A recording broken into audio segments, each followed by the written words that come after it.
Welcome to GED Mastery. Let's do some fractions. Before we start, let's go over a couple terms. Numerator is the top number in a fraction. So in 3/4, 3 would be the numerator. The denominator is the bottom number, so in 3/4, the denominator would be 4. You need a common denominator when you're adding fractions or subtracting fractions. So for example, 2/3 and 1/3 have a common denominator. The reciprocal is the fraction flipped upside down, so the reciprocal of 2/3 would be 3/2. Okay, so we have some fractions here, and they already have a common denominator. They both have 4 in the denominator. So what we do is just add the top and keep the bottom the same. So 1 plus 2 is 3, and then we keep that bottom number the same. Here we don't have a common denominator, so we need to make one. And there's a couple different ways you could do this. One way you could do it is to just multiply the two denominators by each other. So our new bottom number, our new denominator will be 6 for each of those fractions. And for this first fraction, we multiplied it by 3 to make 6. So that means that we also have to multiply the top by 3 to keep it an equivalent fraction, because 3 over 3 is 1. And you can multiply anything by 1 and it's still the same, right? So 3 times 1 is 3. And that is equivalent to 1/2. If you reduced that fraction, if you divided the top and the bottom by 3, you would get 1/2. All right, let's do the second one. To get 6 in the denominator, we multiplied this by 2. So that means we have to multiply the top by 2 as well. 2 times 2 is 4, and 4/6 is equivalent to 2/3. And now that we have a common denominator, we can go ahead and add the top and keep the bottom the same. Now, if you were doing algebra, you could keep the fraction like this, but if you wanted to make it into a mixed number, you could go ahead and do 7 divided by 6. Sometimes I like to think about it as how many times does 6 go into 7? 1, that's my big number, and then 1 is left over, which goes in the numerator, and 6 stays on the bottom. So my answer could be 7/6 or 1 1/6. All right, let's subtract fractions. We also need to have a common denominator to be able to subtract fractions. So let's make one and let's just multiply those together. So 5 times 2 is 10. That's going to be my denominator for each one. And we're going to get our numerator the same way. So to get 10, we multiplied 5 by 2. And we have to multiply the top by 2 to make it an equivalent fraction, so that would be 6. And the next fraction, 1/2, we multiplied the denominator by 5 to make it 10. So we've got to multiply the top by 5 as well. And 1 times 5 is 5. And 5/10 is equivalent to 1/2. Now we're ready to subtract. We could just subtract the top numbers and keep the bottom numbers the same. So 6 minus 5 is 1, and we keep our denominator like it is. So our answer is 1/10. Okay, I'm going to show you another way to get the common denominator. We really don't want to multiply 32 times 8 because we're just going to have really big numbers and we don't need to do that. So one way you can make the common denominator is to just list the factors of each number. So I'm going to write the factors out here. So 1 times 8 is 8, 2 times 8 is 16, 3 times 8 is 24, and 4 times 8 is 32. So let's list the factors of 32. 32 times 1 is 32, and that's the first number that they both have in common. So our common denominator is going to be 32. And we don't have to change anything in the numerator of the first fraction because it already was 32, right? We just have to change the second fraction. So to make it 32, we multiplied that 8 by 4. So we also have to multiply the top by 4. So 1 times 4 is 4, and now we're ready to subtract. So 7 minus 4 is 3. We keep our denominator the same, and our answer is 3/32. Okay, now we have mixed numbers. I like to write these addition and subtraction questions with mixed numbers like this, because I think it makes it a little bit easier.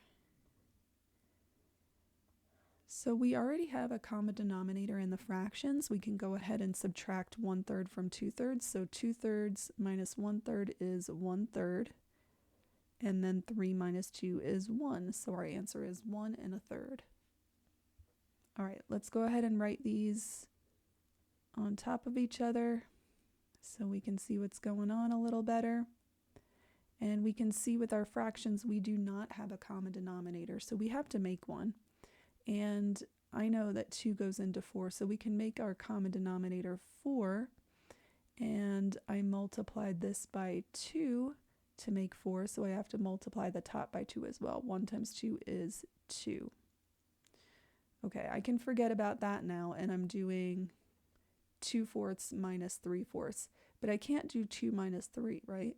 So I'm going to have to borrow. When you borrow without fractions, you usually put a 1 in front of the number because you're actually adding 10 on. Here we're borrowing 1, but we can't just add 1 to the numerator because that would only be adding 1/4. We want to add a whole 1, and we need a common denominator. So we're going to add 4/4, which is 1. So 2/4 plus 4/4 is 6/4, and now we're ready to subtract. So 6/4 minus 3/4 is 3/4, and 4 minus 0 is 4. Okay, let's look at multiplying fractions now. Multiplying fractions is actually easier than adding or subtracting fractions. All you do is multiply across the top and across the bottom. So 1 times 2 is 2, and 2 times 3 is 6. We can reduce this fraction now because we could divide those both by 2. So let's go ahead and do that. We'll divide by 2 on the top and the bottom. 2 divided by 2 is 1, and 6 divided by 2 is 3. Now another way we could have done this is to go ahead and reduce before we even multiply. So you can reduce whatever's on the top by whatever's on the bottom. And since 2 divided by 2 is 1, we could just go ahead and do that. It's just 1 in each place. So now we could go ahead and multiply across the top and across the bottom. 1 times 1 is 1, and 1 times 3 is 3. And now our fraction is already reduced. So do it whichever way you're more comfortable with, but this second way does save a little bit of time. All right, what do we do now? Well, we just have to realize that when we're saying times 7, we're saying times 7 over 1. That might make it easier for you. So 7 times 2 is 14, and 5 times 1 is 5. We can go ahead and make that in a mixed number if we want to. 5 goes into 14 2 times, and then we have 4 left over. Okay, now we're going to multiply two mixed numbers, but before we do so, we've got to make them into improper fractions. So to do that, we'll go 4 times 2 is 8, plus 1 is 9. And then we keep the denominator the same. Let's do the same thing for this one. 3 times 3 is 9, plus 2 is 11. And we'll keep the denominator the same. Before we multiply, we can reduce because 9 and 3 are both divisible by 3. So let's go ahead and do that. 3 divided by 3 is 1, and 9 divided by 3 is 3. Okay, let's multiply. 3 times 11 is 33, and 4 times 1 is 4. Again, if we were in algebra, we could leave it like this, but let's go ahead and make it into a mixed number. 4 goes into 33 8 times. 8 times 4 is 32, and then there's 1 left over. Okay, Dividing fractions is also easier than adding or subtracting fractions, but you have to remember one step. When you're dividing fractions, you're going to change it to a multiplication problem, and you're going to use the reciprocal of the second number. In other words, you're going to flip the second fraction upside down. So instead of 3/8, we're going to multiply by 8/3. Now we're ready to multiply across the top and across the bottom. If you remember that you can reduce before you multiply, you can see that 2 and 8 could probably be reduced a little bit. You could divide them both by 2. So I'm going to go ahead and do that. 2 divided by 2 is 1, and 8 divided by 2 is 4. Okay, now I'm going to multiply across the top and across the bottom. 1 times 4 is 4, and 1 times 3 is 3.